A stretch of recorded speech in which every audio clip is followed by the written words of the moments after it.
नमस्कार, मैं हूं दिबांजलि मोइत्रा। पूरी दुनिया में कोविड-19 से हाहाकार मचा है और पिछले 3 महीने से दुनिया में सब कुछ ठप पड़ा हुआ। कोविड-19 से मौत का आंकड़ा रोज दिन दूनी रात चौगनी की रफ्तार से आगे ही बढ़ रहा है। अगर अभी की बात की जाए तो अब तक कोविड-19 से लगभग 3,16,000 से ज्यादा लोगों की मौत हो चुकी है और लगभग 48 लाख से ज्यादा लोग संक्रमित हैं। इसी बीच चीन की सभी काली करतूतें परत दर परत धीरे धीरे ही सही लेकिन खुल रही। अब दुनिया के देश चीन पर शिकंजा कसने लगे हैं। इसी कड़ी में अब चीन पर शिकंजा कसने की शुरुआत हो गई। वहीं चीन का बचाव करने वाले WHO की भूमिका भी तय होगी। भारत समेत दुनिया के 62 देशों ने कोरोना पर एक स्वतंत्र जांच की मांग की। सोमवार को वर्ल्ड हेल्थ असेंबली में यूरोपियन यूनियन की ओर से यह प्रस्ताव पेश किया जाएगा। इसमें डिमांड की गई है कि कोविड-19 को लेकर WHO के नेतृत्व में इंटरनेशनल हेल्थ रिस्पांस की निष्पक्ष, स्वतंत्र और विस्तृत जांच हो। WHO में यह प्रस्ताव सर्वसम्मति से पारित हो सकता है। सूत्रों की माने तो प्रस्ताव की भाषा शैली ऐसी है कि ना तो चीन और ना ही अमेरिका ने इसका विरोध किया। हालांकि ये दोनों ही देश उन 62 देशों की सूची में नहीं जो प्रस्ताव को समर्थन दे रहे।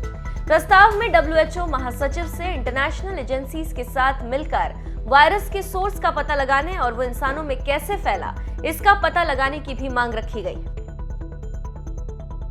यहाँ पर एक दिलचस्प बात बताते चलें कि WHO के एग्जीक्यूटिव बोर्ड की कमान सोमवार से भारत के हाथ में होगी। दुनिया के कई देश कोरोना फैलने में चीन की भूमिका पर शक जाहिर कर चुके हैं, मगर भारत अब तक इससे बचता आ रहा था।